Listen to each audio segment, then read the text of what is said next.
Hi everybody and welcome to this week's episode. I hope you're safe and I hope you're well as always. It's great to be chatting to you.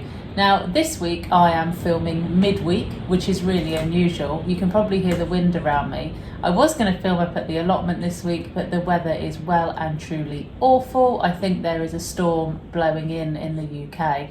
But there's plenty of things I've got here to show you this week which are very exciting. You can probably see a few of the bits here. I'm going to be pinching out some of my sweet peas. I'm going to show you my chilies. I don't know if you can see the broad beans are also well on their way now. It's been 3 weeks and they are doing fabulously well.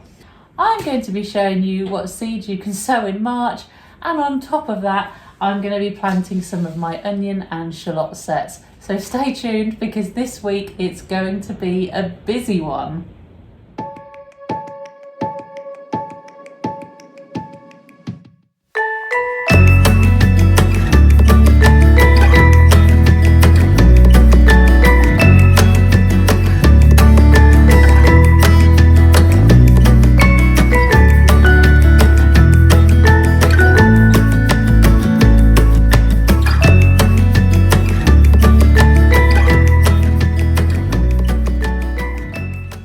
Well, I hope you've all had a lovely week. It's great for you all to join me here on my channel again. I really do appreciate you all. So thank you very much.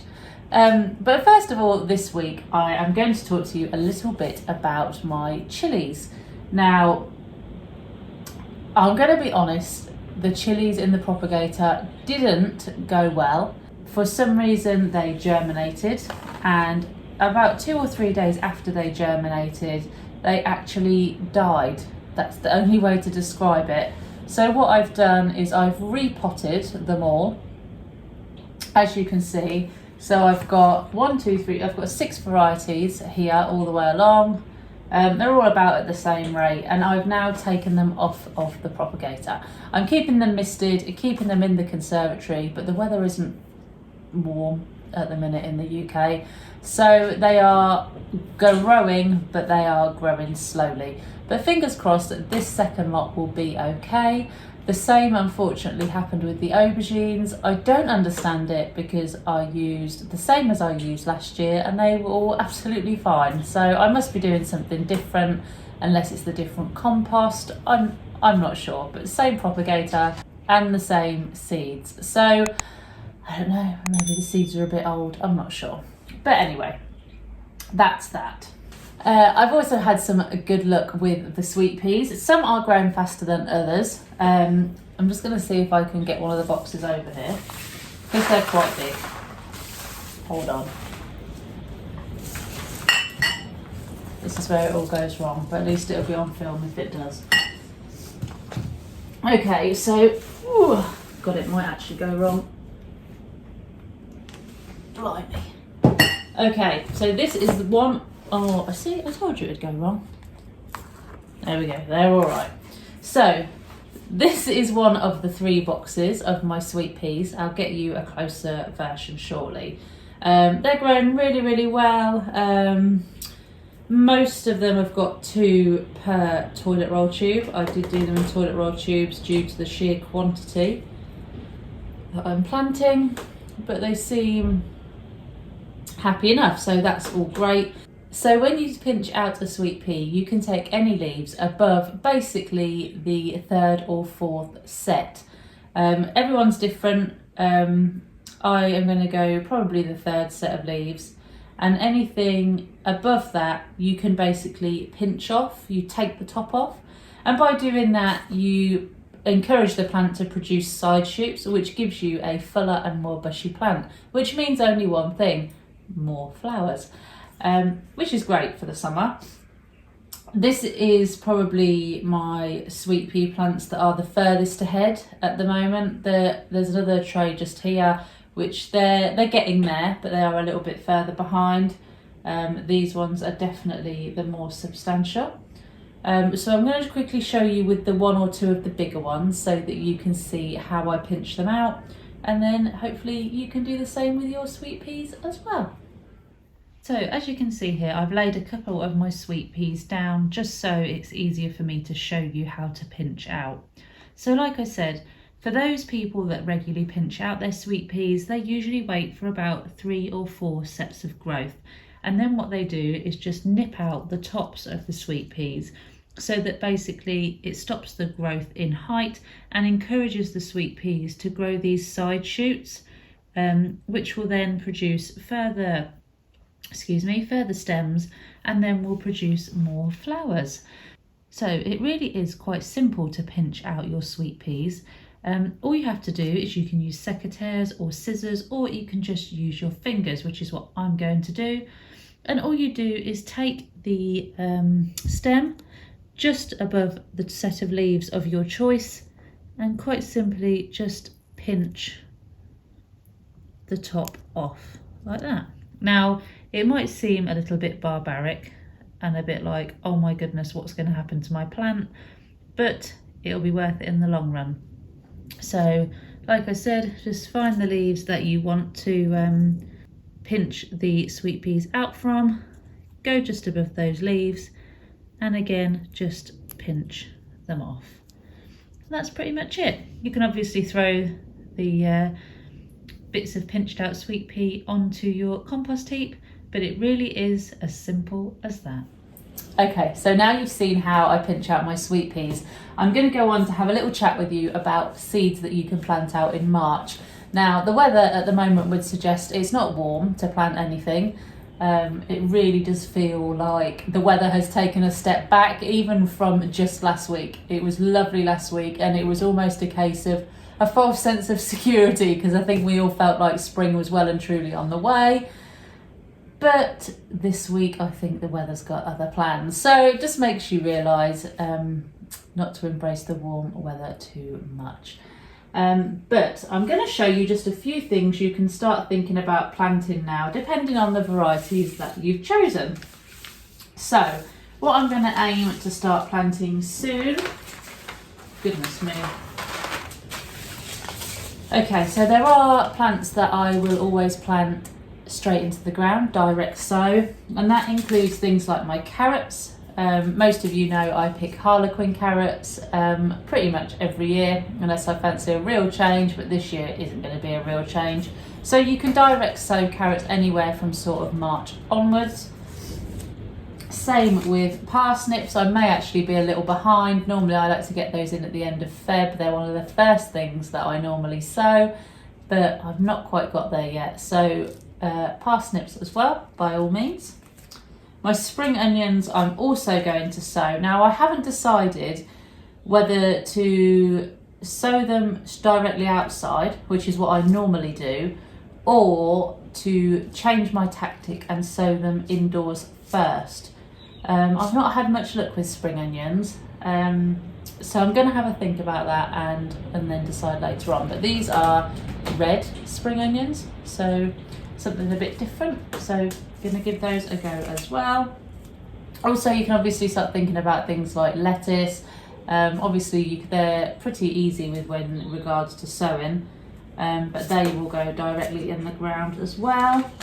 And then also moving on to brassicas. Now last year I sowed my cabbages directly in the ground and it did work well. I got a fair few cabbages, but this year I'm going to try sowing them indoors first. So I might do that for next week's video along with my other brassicas. Yeah, just so I can keep a bit of a closer eye on them. So I might try sowing them inside. So I've got Savoy cabbage this year, Jade, which is an F1 variety. And I've got my ever favourite green marble Brussels sprouts, which I grew last year and they were fab. So yes for those, and I think I will continue to buy those. There are certain seeds that I love, and I just buy them over and over and over again because they are a great yield for me and they taste delicious. So yeah, my nemesis, the cauliflower all year round. For those of you who watch my early videos, I've just dropped cauliflower seeds all over the table. The packet's open. Oh, I got so distracted. So for those of you who watch my earlier videos will know that I cannot grow cauliflower for all the money in the world. Well, that's a lie. I can grow a cauliflower, I can grow a beautiful cauliflower plant, I can get all the greenery and they get to yay big and they look beautiful. I just can't get a cauliflower head on it. I don't know what it is I'm doing wrong. I just don't know. I look at what fertiliser they like, I look at the soil they like, what mulch they like, how often they needed watering, and I followed the rules to a T. And I cannot get a cauliflower to be a cauliflower. I just can't do it, and I don't know why. So if anyone out there is a cauliflower expert, then please get in touch and let me know what I might be doing wrong. My soil quality is pretty good. In terms of it's not either clay or sand, it is pretty good. It's about in the middle. Crop rotate every year. I don't know. I don't know why I can't grow them. I can grow broccoli, I can grow cabbage, I can grow Brussels sprouts, and I can't grow cauliflower. So maybe it's me. Maybe I'm just not destined to grow cauliflower. My other half hates cauliflower. He hates the smell of it. So maybe that's the reason. Maybe, I don't know. Maybe there's something weird going on and I'm not meant to grow cauliflower. Who knows? But anyway, I digress. So, cauliflower indoors again, same as broccoli, just the Calibris. I'm gonna sow these indoors as well, so we'll get to see how all of these develop in the conservatory. My leeks, now, obviously I'll be sowing these indoors. I probably should have already done these, but better late than never, I'll say. So, leeks will also be sown this week. This pile is getting rather large, but they will be sown this week. I've also got some gypsophila that I want to sow, which obviously isn't a vegetable, it's a flower. I've also got lots of other flowers that I want to sow, so I'm going to be sowing, which I'll show you in a little while.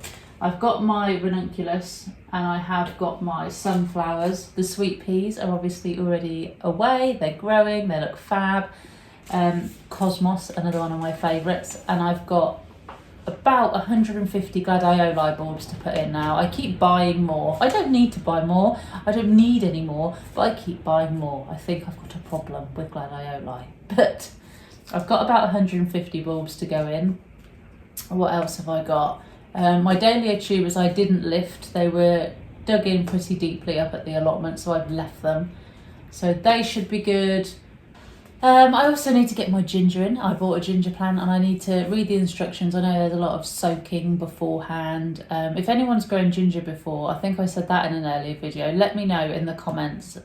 Total beginner here, never even tried to grow ginger before, so I don't know how that's going to go. We can hope for the best. But anyway, so moving on, I have got Caylets. Again, I'm going to try and sow these indoors. These are Mr. Fothergill's seeds and they suggest to grow them indoors first. So I'm going to give it a try. I've never eaten them, I've never grown them, so this is a whole new experience for me. But these are all things that can be going in sort of this time of year. So starting to get ready for spring now, which is really exciting. It's not tons, I mean, I won't touch my squashes or my sweet corn or my pumpkins or anything like that yet. It's way, way too early. But some of the things you can sort of get a bit of a head start. The only other thing I'm going to be doing is planting my baby boomer tomatoes. Another new variety for me. These are Sutton's seeds. And yeah, really looking forward to giving all these new varieties a try this year. Really, really exciting. So while I've stuck with some of my old favourites, I've got a fair few new ones to give a go to as well. And then moving on to the peas. So I have got Little Marvel, these are all Mr. Fothergill's, Ambassador and Nairobi snap peas. So 3 different types to try. Normally I would put these in the ground, which is I think what I'm going to do. I'm just going to direct sow them, but I think I will do them successionally. So put in a few, wait a few weeks, put in a few more, wait a few weeks. just so I've got a nice supply of peas through the spring and the summer. I always find though, it doesn't matter how many peas I put in, I never get enough peas. Does that make any sense? Like, it doesn't matter how many seeds I put in the ground, there's just never enough. I always eat them before I get home. I think I've probably, when I've been really, really strict with myself, I think I've had one meal with peas that I've grown, because I just sit on the allotment and eat the pods with a cup of tea. And yeah, I just don't get home and I don't get them eaten. So maybe this year, if I go a bit mad and plant loads and loads and loads, I will actually get some for a meal. But, you know, here's hoping. Sorry, the storm is really blowing in now. It's horrible. I thought we were back up to the allotment. I thought we were sorted now, but the weather really is shocking. But never mind. There's always next week. The only other one I've got here is spinach. And this variety is America. This is a new variety for me. I haven't grown this one before. And this one is one, again, spinach I tend to always just direct sow it straight outside. This says February onwards, so it's ready to go out. I will just probably get some shallow drills done up at the allotment. And like I say, I'll film it and show you. So when I go up there to put the parsnips, carrots, spring onions, lettuce, gypsophila and spinach in, I'll be sure you're all there to watch it with me. So what else have I got to show you today? It's just like go, go, go today. I've got my sunflowers. Now, I know these are something that a lot of you are interested in, a lot of you have asked about, and all the varieties of sunflowers I have chosen. Now, I have a plan to build a sunflower wall right down the bottom end of my plot. It's 8 meters wide, and I'm planning on doing basically that back, the whole back wall, and coming sort of slowly down the sides into the rest of the allotment.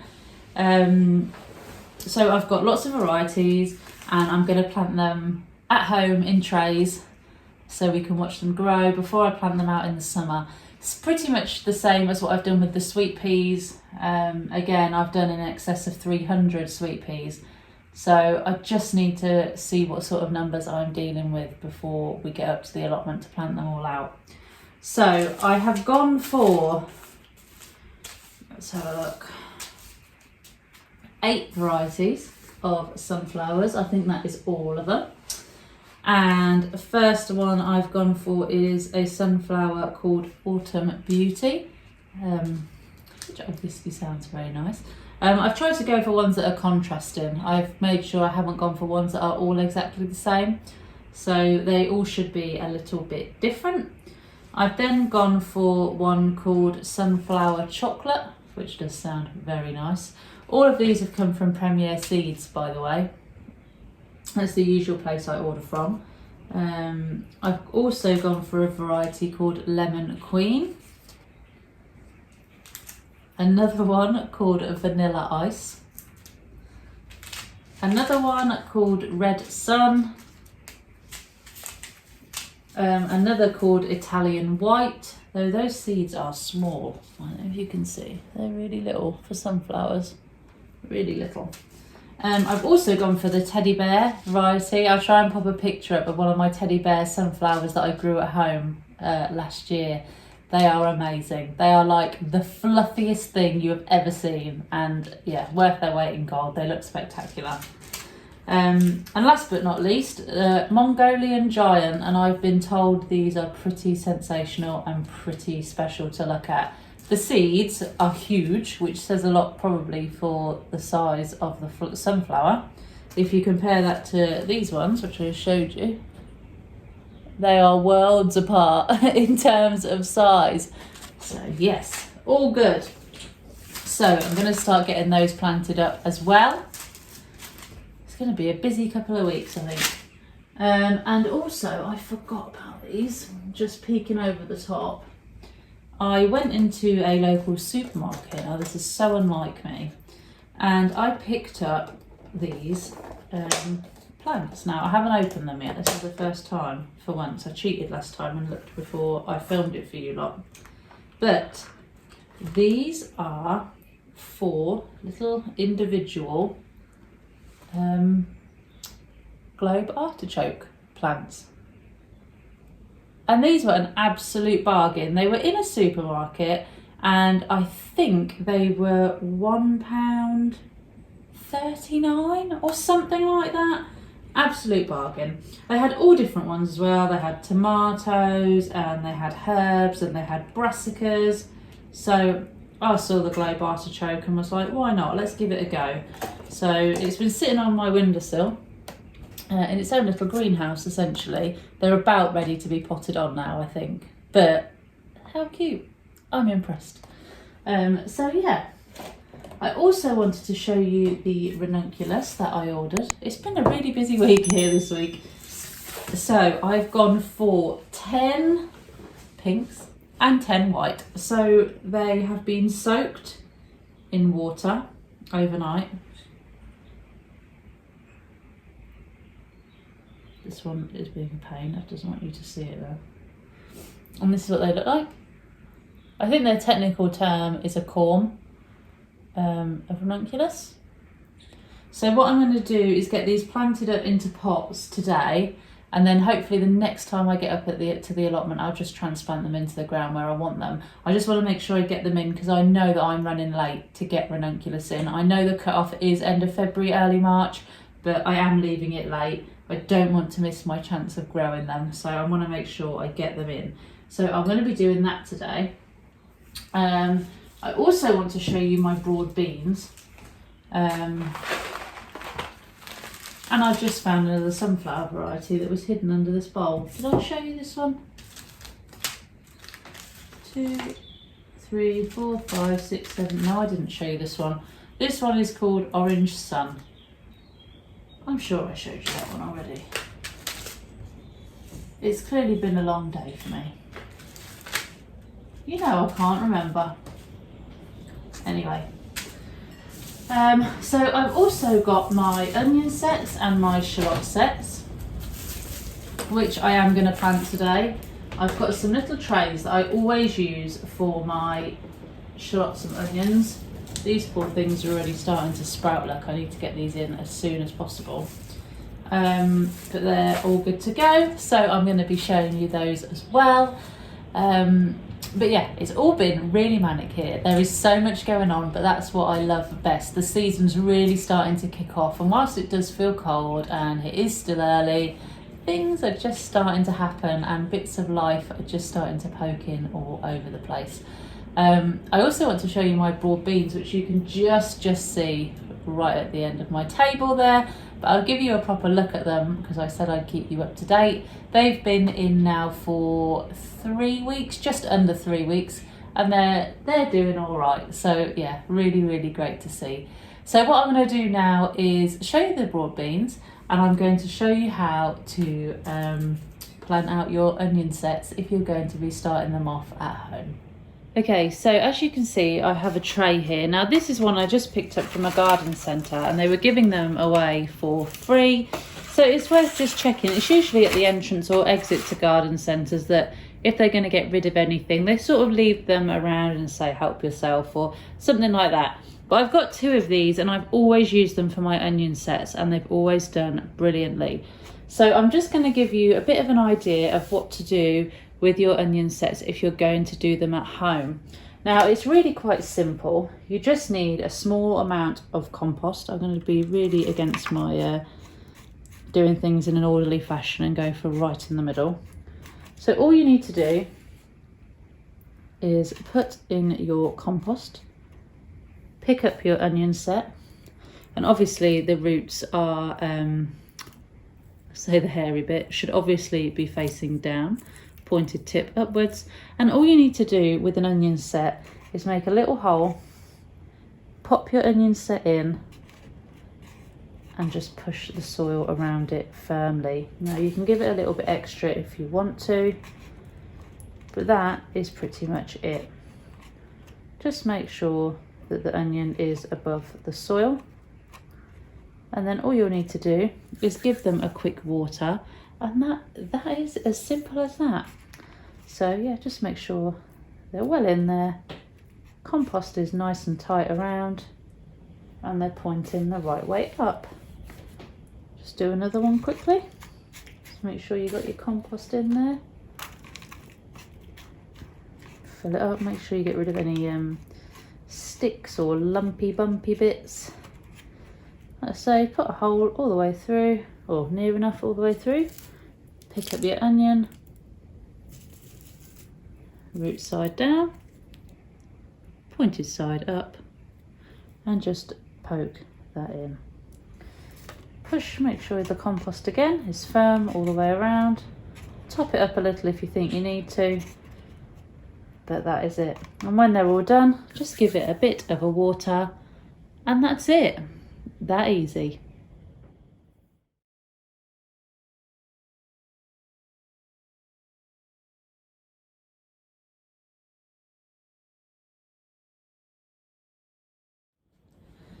So that is the onions done, and as you can see, it's taken me a fair while because it's now actually getting dark outside.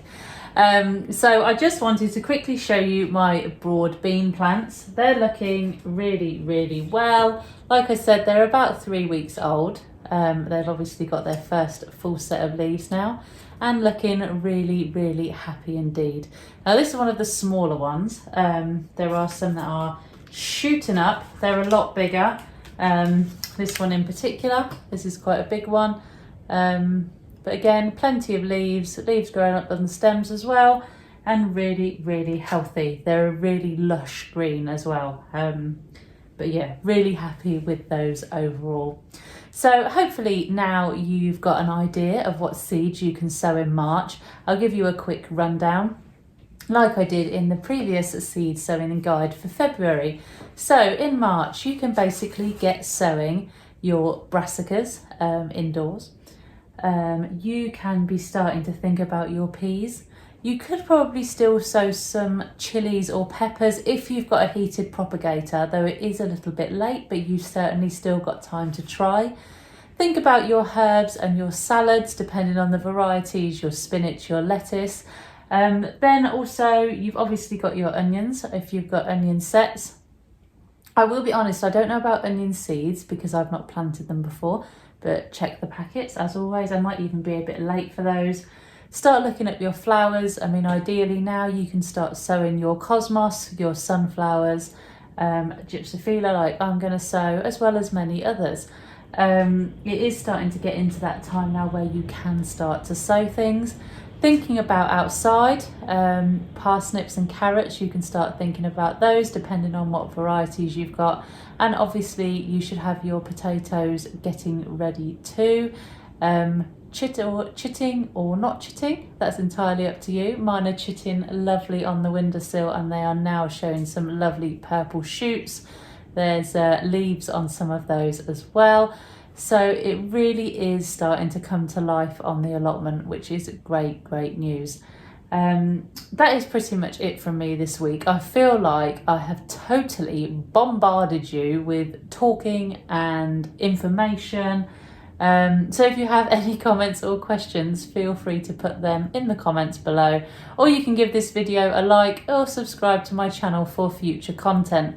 Hopefully next week up at the allotment, if the weather is a little bit better, fingers crossed for us all, I'll be up there getting ready to sow some of those parsnips and the carrots. I haven't got my carrot bed ready yet in terms of getting my mesh up for carrot fly, so hopefully in the next couple of weeks I'll get that done and get my carrots in. But the parsnips are good to go, the area is clear, and since the last video I have been doing some amazing work on the strawberry patch. I don't want to give away any secrets. It's been really hard work and I can't wait for you to see it. I hope it's worth it for all of you as well, because it really is something special. But I want to wait until the weather's better before I go up and show you. I want you to see it in its full glory. But that is it from me this week. I hope you have a wonderful week, and I will see you all very soon.